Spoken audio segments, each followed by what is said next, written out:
How's it going? I'm Ryan. Today I'm going to go over the two trades that I took on NQ. I had two winning trades today. Brought me to a nice, decent win overall, trading with small size and this volatility because the market's been pretty crazy, moving hundreds of points in the matter of minutes. So, size down this week. It's been a really tough week for me, I think, mentally and just managing risk, but also dealing with like feelings of making enough money, not making enough with reduced risk. So it's kind of been a challenging week. So I'm happy to come out of it on top.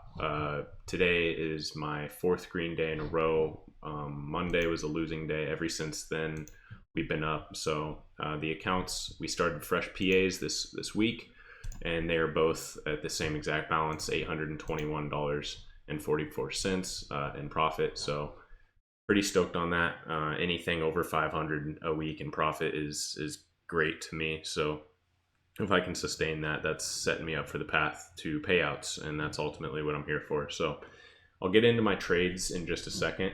I want to go over real quick just what I was watching, some of these zones that you see how these played out, and how I derive those, and kind of what I'm looking for coming into the day. So what was that was Wednesday. Wednesday, we had a massive run up after the pause in tariff news. Then the after hours and the pre market, we kind of sank. Yesterday, we've been in a bit. Yesterday, we were in a bit of a range. We kind of broke lower in the morning and then held a range through the evening, afternoon, and then the after hours and pre market of today kind of slowly grinded up.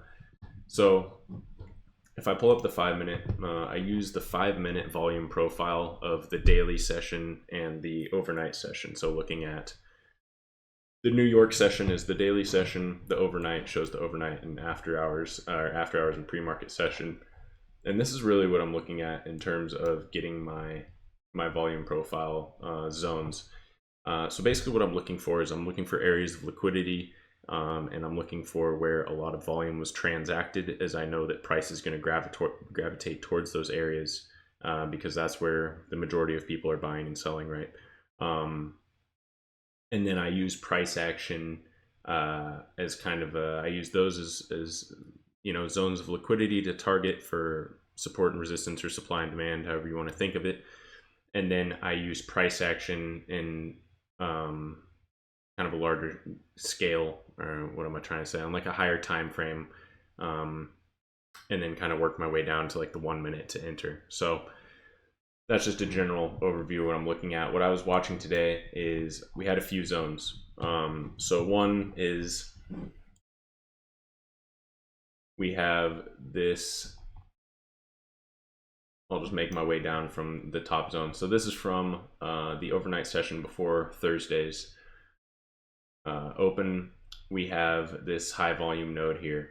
It's kind of right where yesterday morning rejected that high of yesterday. Coming down, we have this high volume node near the point of control from yesterday's session. Once again, we kind of have that high volume node here. We have that point of control indicating that's where the most volume transacted. And then we see that high volume node kind of correlating as well throughout today's overnight and pre-market session as well. So we kind of have an overlapping of high volume nodes in two different sessions, yesterday's session, the overnight session. So that to me was relevant as well. This high volume node as well from yesterday also kind of corresponded to this big spike and the overnight point of control. And then this zone is from a few days ago. What was this? That would be Wednesday.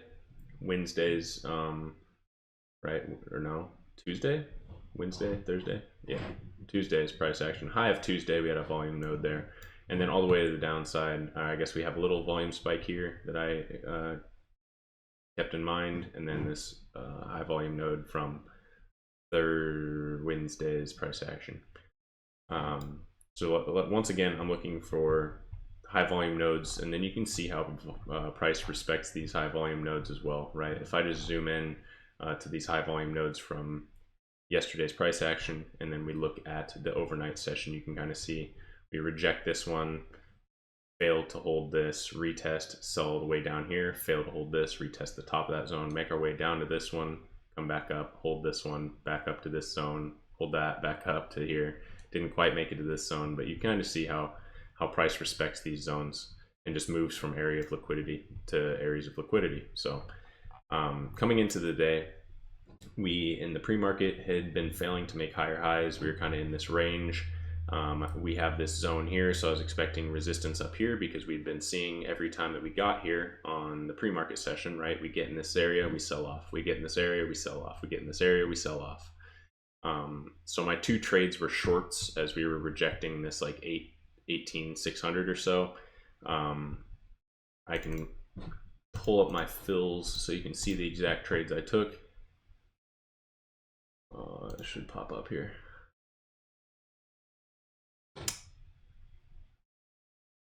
Thick. All right.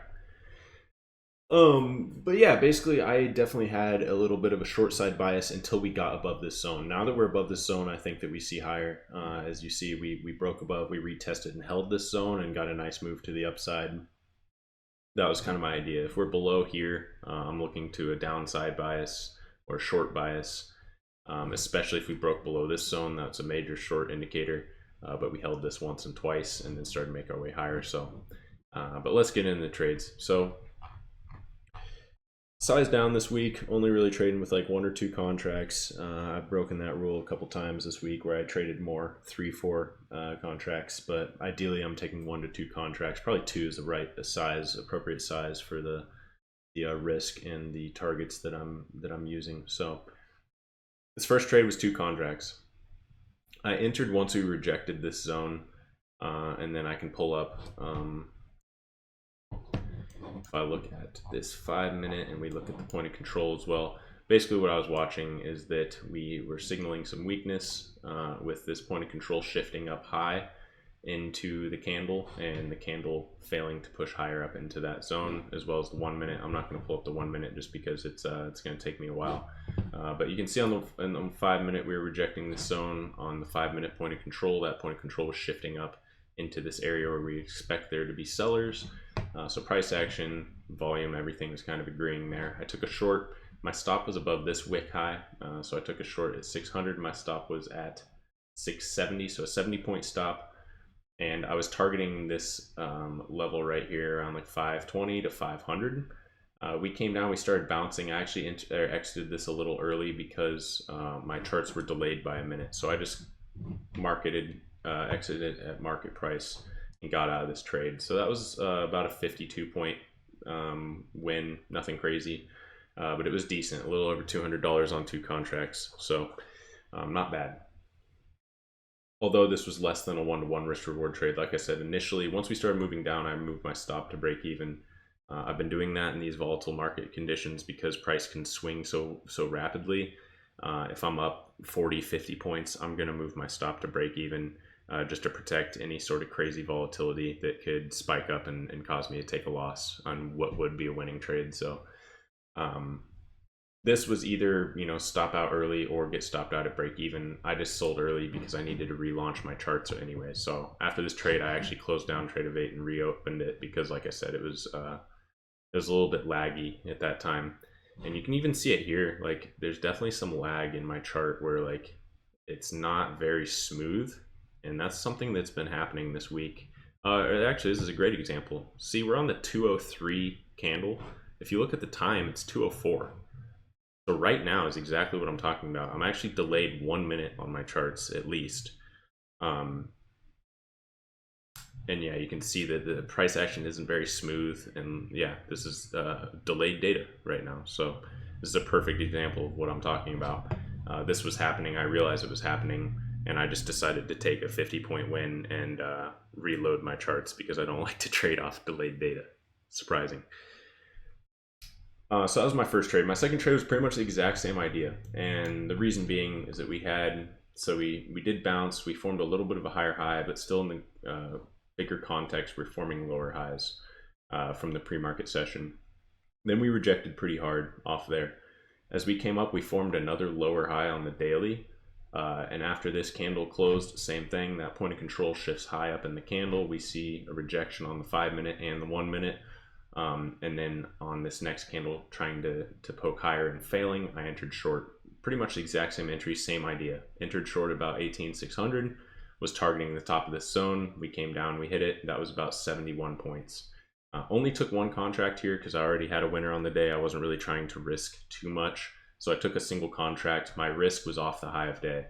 So I had about a 50-point stop on one contract. That was risking about $100, which was half of my profit. So I was willing to risk about half my profit to get a little gain. This one worked out really well. You know, we did come lower and then ultimately actually set that low of day off that rejection here. So left some moves on the table, but that's another thing I'm saying is that in these market conditions, right, I want to hold for 200-point moves, but at the same time, that just it's hard for me to do so, especially when I'm only trading with one contract. You know, I have no problem locking in 70 points of profit. 70 points is a great move on an average day, but in this crazy condition that we're in, where the market's moving hundreds of points in minutes, it doesn't feel adequate. So it's kind of just keeping my frame of mind and not letting greed get the best of me. Right, if I took this with my full position size, which is normally 5 contracts, that's over $700 in a couple minutes, you know, like the 2 or 3 minutes that I was in this trade. So I just have to keep it in perspective, right? I'm taking my risk down a notch, but also not trying to like get my expectations skewed by looking for 300 points every time I take a trade. And they add up, right? 50 points with 2 contracts and 70 points with 1 contract. We're up just under $350 on the day. That's a good day. I'm happy with that. If I can make over $300 in a day, I'm stoked on that per account.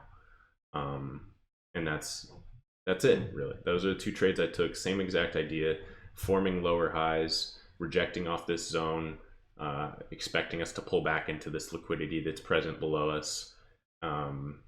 And just not taking a lot of risk because we were bouncing from here. You see, we rejected here initially in the morning, and then once we got above it, we started to hold this pretty well until inevitably we broke through.